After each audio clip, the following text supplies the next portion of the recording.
Hello everyone, myself Dr. Sanskriti, physiotherapist.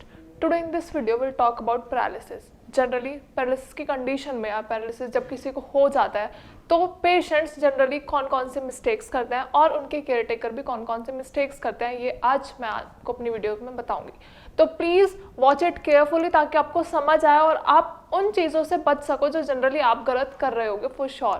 क्योंकि हमें कुछ ऐसी इंपॉर्टेंट चीज़ें नहीं पता होती हैं जो हम अपनी लाइफ में, हम अपनी रिकवरी फेज में बार बार दोहराते रहते हैं, रिपीटेटिव मूवमेंट्स करते रहते हैं, जिसकी वजह से बाद में वो प्रॉब्लम और ज़्यादा सीवियर हो जाती है और हमें कुछ एडिशनल जो हमारी बॉडी में डिफॉर्मिटी होती है वो भी आ जाती है.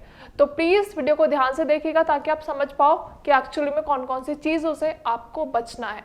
As you all know what is paralysis. Paralysis is the loss of movement. मतलब जब भी आपकी मसल पावर कम हो जाती है, आप एक्टिविटीज़ परफॉर्म नहीं कर पाते हो, आपकी हैंड मूवमेंट्स नहीं है, आपकी लोअर लिम्ब की कोई मूवमेंट नहीं है, तो जनरली पेशेंट्स को क्या लगता है कि हमारी ये मूवमेंट कब वापस आए. ऐसा होता है कि हम जनरली जब भी डॉक्टर को विजिट करते हैं तो सबसे पहले जो हमारा क्वेश्चन होता है, चाहे पैरालिसिस नहीं कोई भी कंडीशन है, सबसे पहले जो हम क्वेश्चन पूछते हैं वो यही होता है कि हम कब तक ठीक हो जाएंगे या क्या हम ठीक हो पाएंगे. ये दो ऐसे स्टेटमेंट्स हैं जो डॉक्टर के लिए भी टफ है और जो पेशेंट्स के लिए भी टफ है, क्योंकि पैरालिसिस की कंडीशन में रिजल्ट्स ग्रेजुअली आते हैं. You can't predict. आप एकदम से ये प्रिडिक्ट नहीं कर सकते कि आप इतने टाइम ड्यूरेशन में रिकवरी लेके आ जाओगे या फिर आपकी बॉडी रिकवर कर जाएगी. ये एक ग्रेजुअल प्रोसेस है, टाइम के साथ धीरे धीरे रिकवरी होती है. लेकिन हाँ, अल्टीमेटली रिकवरी है आपके हाथ में, क्योंकि डॉक्टर्स आपको मेडिकेशंस दे देंगे, एक्सरसाइजेस बता देंगे, बट करना किसको है? आपको. आपको अपनी बॉडी को हैबिचुअल करना है एक्सरसाइजेस करने के, मेडिकेशंस लेने के, प्रॉपर वॉक करने के और अपनी डाइट हेल्दी रखने के लिए. ठीक है, आई होप कुछ कुछ आपको समझ आ रही है प्रॉब्लम्स और कुछ कुछ आप रिलेट कर पा रहे हो कि मैं एक्चुअली में वीडियो किस बिहाफ पे बना रही हूँ. It's all about exercises and कौन कौन से ऐसे प्रिवेंटिव मेजर्स हैं जो आपको लेने हैं. अभी हमने क्या बात की कि सबसे पहला क्वेश्चन क्या होता है पेशेंट्स का कि हम कब तक ठीक हो जाएंगे. तो आपको अपने माइंड को ये स्टेबल रखना पड़ेगा कि आपकी रिकवरी धीरे धीरे होगी.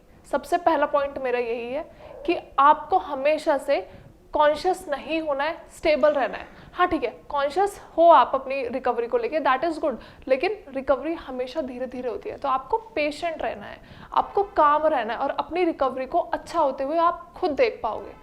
अब हम कोई एक्टिविटी जब परफॉर्म करते हैं, अगर हम ये सोच के करें कि हमें जल्दी जल्दी ख़त्म करनी है तो आपको ऑब्वियसली रिजल्ट्स नहीं दिखेंगे. लेकिन जब आप अपनी बॉडी पे ध्यान दोगे, आप कोई भी एक्टिविटी धीरे धीरे परफॉर्म करोगे, तो यू विल रियलाइज कि हाँ, अच्छे से मेरी रिकवरी हो रही है, मेरा ट्रीटमेंट अच्छे से हो पा रहा है.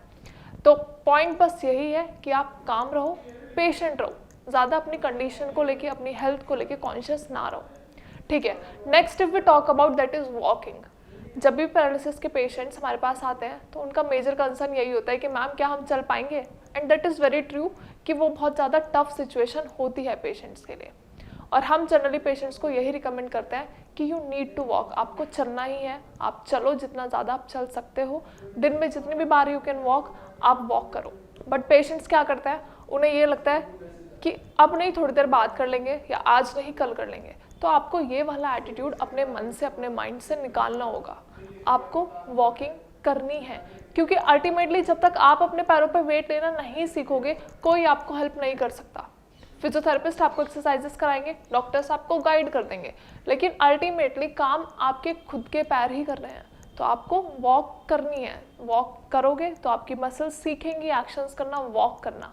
तो आपको काम रहना है, आपको सोबर रहना है कि आपकी एक्टिविटीज़ अच्छे से धीरे धीरे ग्रेजुअली इंक्रीज हो और आपका वॉकिंग पैटर्न भी अच्छा हो जाए.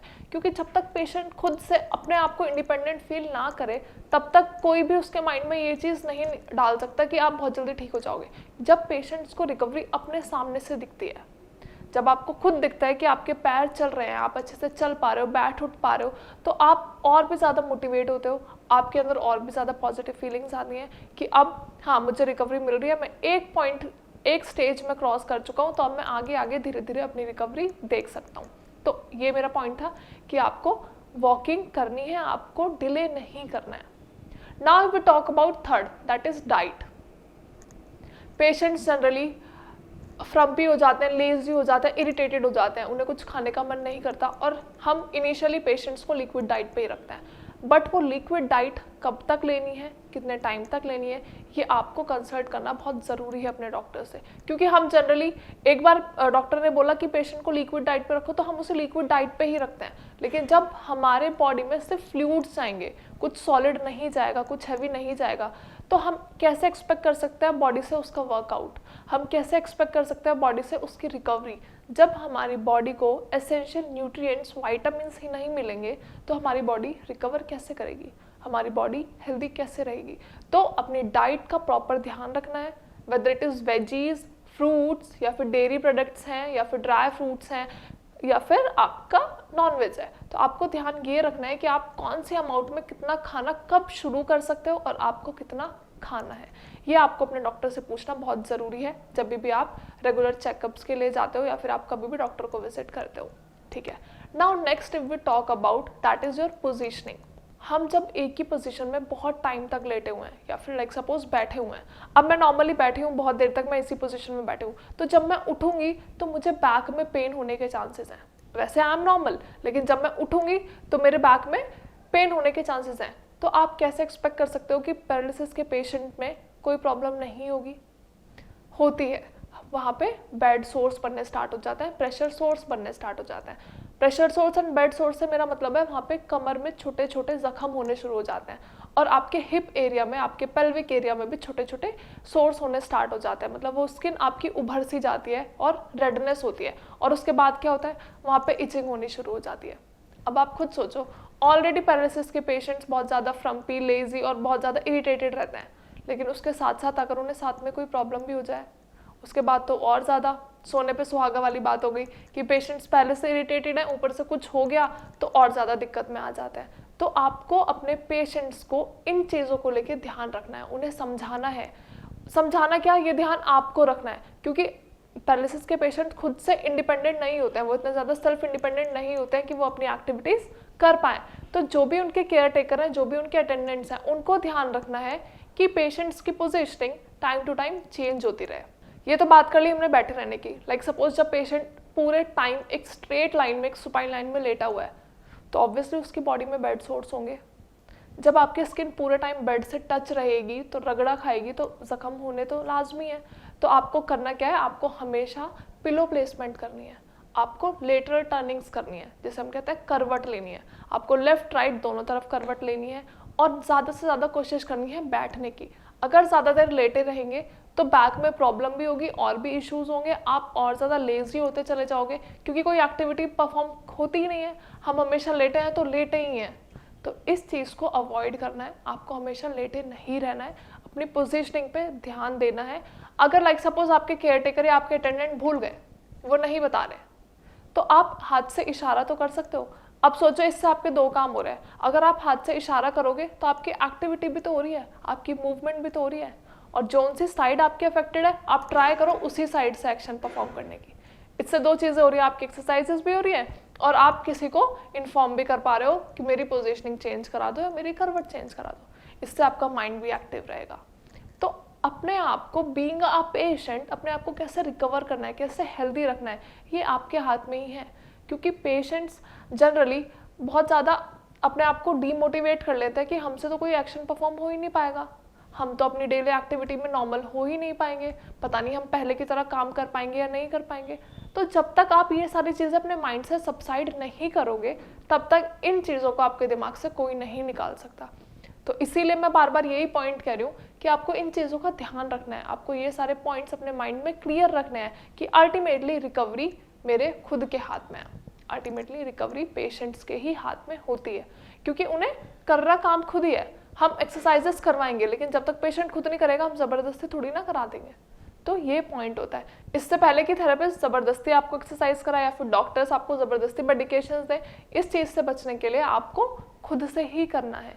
फिर भी तो आपको एक्सरसाइज परफॉर्म करनी है, चलना तो आपको ही है। तो बेटर ज़्यादा इरिटेटेड ना होके, ज़्यादा लेजी ना होके अपनी एक्टिविटीज़ खुद से परफॉर्म करें healthily. Now next if we talk about that is your holdings.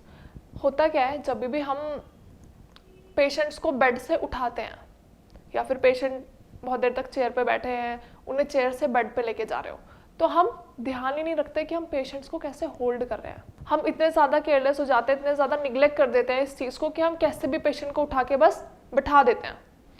अब उससे प्रॉब्लम क्या आती है, अब इस चीज़ को थोड़ा केयरफुली समझिएगा, क्योंकि हमारी पैरालिसिस में मसल्स वीक हुई होती हैं। ऑलरेडी मसल वीक है, लाइक सपोज हम इस शोल्डर का एग्जांपल लेते हैं, मेरे इस शोल्डर की मसल ऑलरेडी वीक है, तो ऑब्वियसली जॉइंट्स भी बहुत ज़्यादा स्ट्रॉन्ग नहीं है जब मसल्स और लिगामेंट्स ही हमारे वीक है। आपने क्या किया, आपने पेशेंट को इसी साइड के कंधे से यहाँ से पुल करके एकदम उठा दिया। समझ आ गया होगा, शोल्डर डिसलोकेशन के चांसेस होते हैं ऐसे केसेस में। Same as shoulder, same with the hip. Hip में भी यही चीज़ें होती हैं। जब भी हम बहुत ज़्यादा पेशेंट को लोअर बैक से पकड़ लेते हैं या फिर खींचते हैं ऊपर की तरफ, तो वहाँ पे भी डिसलोकेशन होने के चांसेस होते हैं, क्योंकि हमारी बॉडी ऑलरेडी वीक है, हमारी मसल्स ऑलरेडी वीक हैं, हमारे जॉइंट्स उतने ज़्यादा स्ट्रॉन्ग नहीं हैं, क्योंकि वो मोबिलाइज ही नहीं हो पा रहे हैं, उनकी एक्टिविटीज़ ही परफॉर्म नहीं हो पा रही हैं। तो बहुत ज़्यादा पेशेंट्स को फ्रैक्चर होने के चांसेस ऐसी कंडीशन में हो जाते हैं। तो आपको ध्यान ये रखना है, आपको अपने पेशेंट्स को, जो भी आपके फैमिली मेम्बर हैं, अगर वो पैरालिसिस से अफेक्टेड हुए हैं या फिर आप किसी के केयर टेकर हो या फिर आप किसी के अटेंडेंट हो, तो आपको ये ध्यान रखना है कि आप जब भी पैरालिसिस के पेशेंट्स को पोजीशनिंग करा रहे हो, लिफ्टिंग्स करा रहे हो, वॉक करा रहे हो, तो आपको ये चीज़ों का ध्यान रखना है कि आपको संभल के करानी है, केयरफुली करानी है। Now next and the last we talk about, that is exercises.